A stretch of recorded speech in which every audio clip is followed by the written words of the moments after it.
He shock you.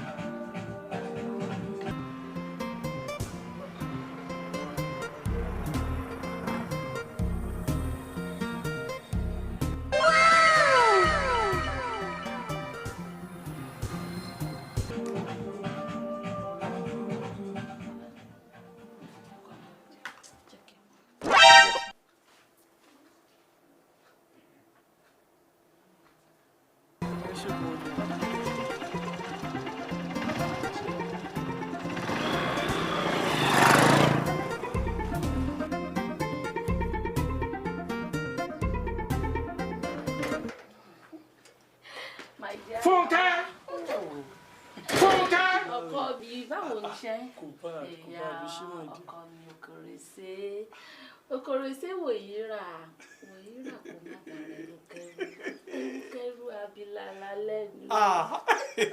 Pregnant. Àdúpẹ́ fọlọ́ ìfẹ́ yìí máa wá gorí tébù kálù ti rí báyìí tẹ́lẹ̀ nílé yìí aláfíà máa jọba. Ọkọ mi ní ẹ tí n bá lọ́ọ̀bù ta ni bá tún lọ́ọ̀.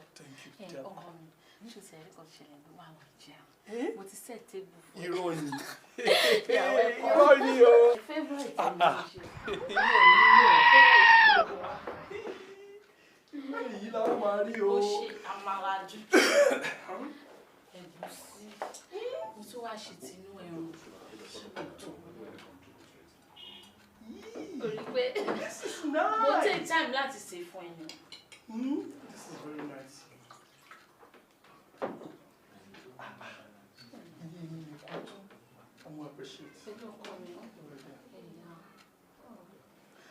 Mo mọ̀ pé orílẹ̀ enjoy oúnjẹ. Oh, this is delicious.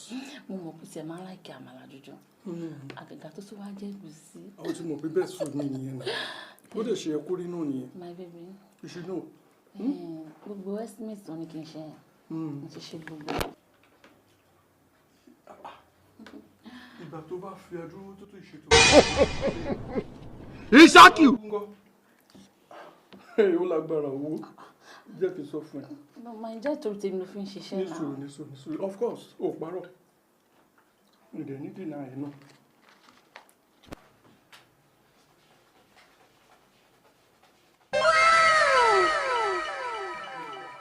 ₦20,000 tí mo lágbára tó wọ̀ tó kú yẹn lélẹ̀. Sórí owó tó àná envelope mo fẹ́ lọ save ẹ̀ sí bank fún school àwọn ọmọ mi ni.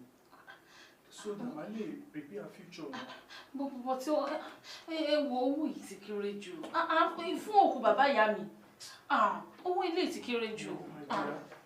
Èyí tí yọ fún ẹ̀yẹn gan máa lọ wà lọ́nà kọ̀nà padà síbẹ̀ kó lè pè é ti fẹ́ deposit account àwọn ọmọdé yẹn. Ọ̀ní ó sọ owó tó fún mi yóò ti kéré jù kí ni máa fowó ilé ìṣe báyìí. Ilé yóò tiẹ̀ tó gba canopy kò tó gba chair. Mo máa ra màálù. Will you keep quiet? Mo gbogbo ẹ̀ pàdó yà. Ilé yóò tó nǹkan kan àbí kí ni gbogbo ilé ìwọ̀n pàápàá. Kò sí ọ̀nà ẹ̀fẹ̀ lè ra.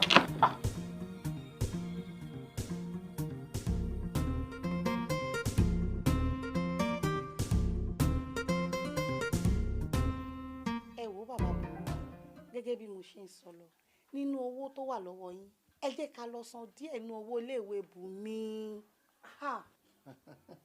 Ọkàn mọ̀ ríran o àfi bí ìgbà tó jẹ́ wípé nǹkan kan náà lájọ ń rò nǹkan tèmi náà ń rò náà nù. 70 years old man.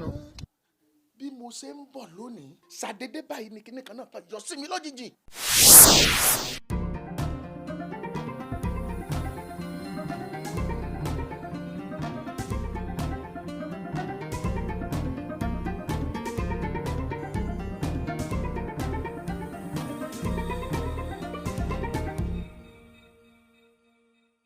Èwo ló ń ṣe tó tún sọ̀rọ̀ ẹ di ọdẹ lóko tó ń wojú kínní kí ló ṣe. Ọ̀rẹ́ mo ní tí mo rí orí pínrín. Kí ló ń rí. Wo nọ́mbà yìí 44 50 onu Kíni? bàjẹ́bù ni téèyàn bá gbówó lé èèpà rẹ̀ pa ó tọ̀ á dàbí kó lọ bẹ́ẹ̀ ni kó lọ sọ́sọ́ owó ni Ṣé lóòótọ́ ní jàkásùmọ̀. ní eléyìí? 44 50 single 4 3 direct nù tí ò tiẹ̀ léwu rárá. Will you keep quiet? Single 5 yìí 2 direct nù. Ṣé pé téèyàn bá fi owó gidi sí olúwa ti dolówó náà. owó tabua olótàn yóò lówó ju Dangote lọ. téèyàn bá fowó gidi sí. First we hear of this. ṣé lóòótọ́. yéè. a jẹ́ pé mo soríire nu. àgàgà kí wọ́n ta lọ́dọ̀ sàkọ́ tá ń gbọ́ owó tabua ó ti dé. ṣé pé 44 50 single 4 3 direct ó nìyàn 44 single 5 2 direct kakobo. kóbá tá ń gbọ́ owó tabua sìkìsìkì máa mẹ́. ṣé pa bàbá Ìjẹ̀bú ìwọ yẹn jáyà kìlà pẹ̀lú kí ni o. pẹ̀lú owó mi náà ni. bàbá Bùnmi mo ní ká lọ san díẹ̀ nínú owó iléèwé Bùnmi kó lè kú wọn bá. wò ó sórí ká máa san owó iléèwé kélekèle o kò dùn mí inú kò tiẹ̀ wù mí kí n máa ṣe bẹ́ẹ̀ mọ́ ṣùgbọ́n sórí ibi tí mo fẹ́ lọ yìí tí n bá ti lè lọ fi owó òun ṣe tí n bá máa padà dé báyìí pẹ̀lú owó ńláńlá ni kódà gan owó yẹn ẹ̀ẹ̀kan náà gbẹ̀mù ni wọ́n san owó iléèwé ọmọ mi àti pé ìwọ gan fúnra rẹ̀ n ó tún fún ọ lówó tó fi gba ṣọ́ọ̀bù tó fi rajà sí ṣọ́ọ̀bù sọ fún mi náà ó lè tó bí èèlò tó rò yí pé ó lè fi bẹ̀rẹ̀ okòwò ẹ̀yẹn kì í ṣe bí wóróbó kì í ṣàwọn ọjà wórówóró kọ́ ni nǹkan tí mò ń sọ o aláwọn ọjà gidi tí ó jọjú tó jẹ́ pé táwọn èèyàn bá rí báyìí wọ́n á ṣe dànsákì ọkọ ìyàwó ó ní mò ń sọ. ó dáa tẹ bá fẹ́ fún wa lówó tá a máa fi máa tajà a ní tó 600,000. péré. bẹ́ẹ̀ ni kì í ṣe. will you keep quiet. a máa rajà sínú ẹ̀ á kún láti inú wá síta wọ́n á lè mọ̀ pé ọkọ ìyá Bùnmi ṣe bẹ́bẹ́.